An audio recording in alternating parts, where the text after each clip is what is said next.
राधे राधे। आप सबका स्वागत है मेरे चैनल में।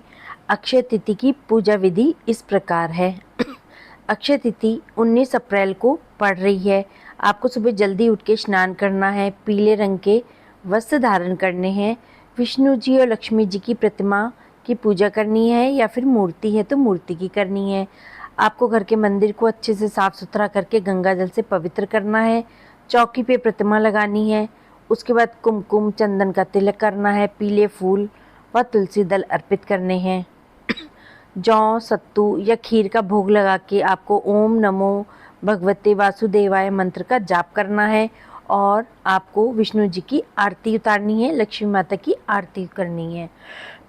सोना चांदी खरीदना है, दान करना है। ये सब चीज़ें आपको बहुत ही शुभ मानी जाती हैं।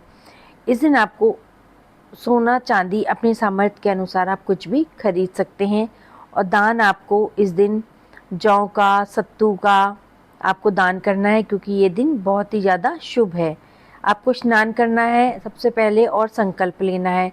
सुबह ब्रह्म मुहूर्त में उठ के गंगा जल मिले हुए पानी से स्नान करके साफ सुथरे पीले वस्त्र धारण करने हैं। चौकी की स्थापना करनी है। घर के मंदिर या फिर साफ स्थान पे चौकी बिछा के उस पर लाल या पीले रंग का साफ सुथरा कपड़ा डालना है। भगवान विष्णु, माता लक्ष्मी की मूर्ति या तस्वीर स्थापित करनी है।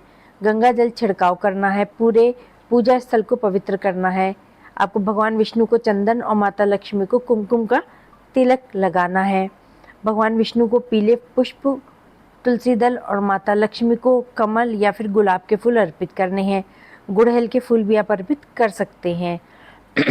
आपको गाय के शुद्ध घी से दीपक जलाना है, धूप अगरबत्ती करनी है।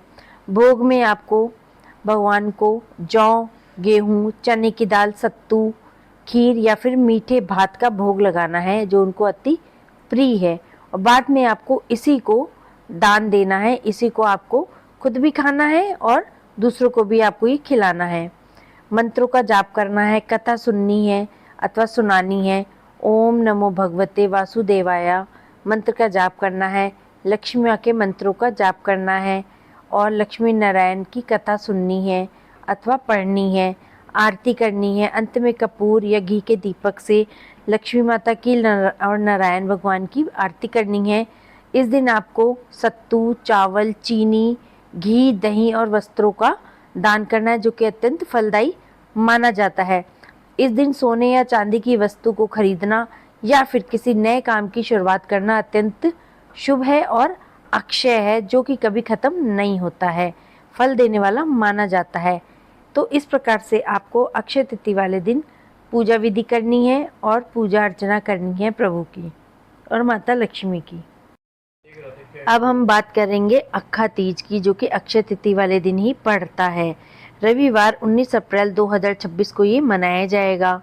वैशाख शुक्ल तृतीया तिथि 19 अप्रैल की सुबह 10:39 से 20 अप्रैल की सुबह 7:27 तक रहेगा। उदया तिथि के अनुसार पूजा और सोने की खरीद की शुभ मुहूर्त है 19 अप्रैल की सुबह 10:39 से दोपहर 12:20 तक का सबसे उत्तम समय है। आखा तीज का जो दिन है वो बहुत ही शुभ दिन है, जो कि रविवार को पड़ रहा है। इस दिन आपको पूजा का जो शुभ मुहूर्त है उसके अनुसार ही पूजा करनी है। 19 अप्रैल को सुबह 10:49 से आपको दोपहर 12:20 तक पूजा करनी है।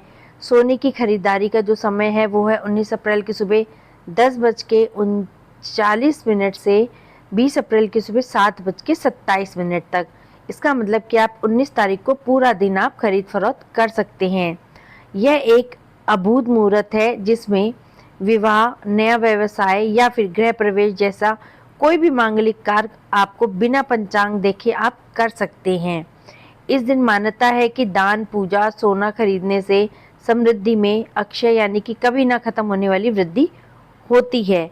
यद्यपि तृतीया तिथि का समापन 20 अप्रैल की सुबह हो रहा है, लेकिन अधिकांश पंचांग और मान्यताएं 19 अप्रैल को ही अक्षय तिथि और अक्खा तीज मनाने की सलाह दी जा रही है। पौराणिक कथा इस प्रकार है। धर्मदास वैश्य की कथा। प्राचीन समय में धर्मदास नामक एक अत्यंत निर्धन वैश्य था। वह धर्म कर्म में विश्वास रखता था, लेकिन धन के अभाव में कुछ कर नहीं पाता था। उसने आखा तीज के दिन श्रद्धापूर्वक पूजा की और अपने सामर्थ्य के अनुसार दान दिया। इस पवित्र दिन के प्रभाव से अगले जन्म में वह कुशावती का राजा बना और अपार समृद्धि प्राप्त हुई उसको। अक्षय पात्र की कथा। इस कथा के अनुसार महाभारत काल में वनवास के समय भगवान कृष्ण ने द्रौपदी को अक्षय पात्र भेंट दिया था। यह पात्र अक्षय तिथि के दिन ही दिया गया था, जिससे वे पांडवों के लिए असीमित भोजन प्राप्त कर सकते थे। एक कथा के अनुसार द्रौपदी का चीरहरण। दुशासन द्वारा द्रौपदी के चीरहरण के समय भगवान श्री कृष्ण ने अक्षय तृतीया के दिन ही अपनी दिव्य शक्ति से द्रौपदी की लाज बचाई और साड़ी को कभी ना खत्म होने वाले धागे से बना के उनको दिया था। एक कथा के अनुसार भगवान परशुराम की कथा है कि इस दिन भगवान विष्णु के अवतार परशुराम जी का भी जन्म हुआ था और परशुराम जयंती मनाई जाती है। अतः इस दिन आप पूजा पाठ करिए, विष्णु भगवान जी की और माता लक्ष्मी की पूजा करिए, सोने चांदी की खरीद करिए, और भी बहुत सी चीज़ें हैं कि इस दिन खरीद फरोख्त करने से शुभ माना जाता है। वो मेरे वीडियो में बताई गई हैं, उसको जाइए और चैनल में जाके देखिए। अगर आपको मेरा चैनल पसंद आया हो तो इसको लाइक, शेयर और सब्सक्राइब करिएगा। मेरे वीडियो में आपको सारी जानकारी मिल जाएंगी जो मैंने डाली हैं। धन्यवाद।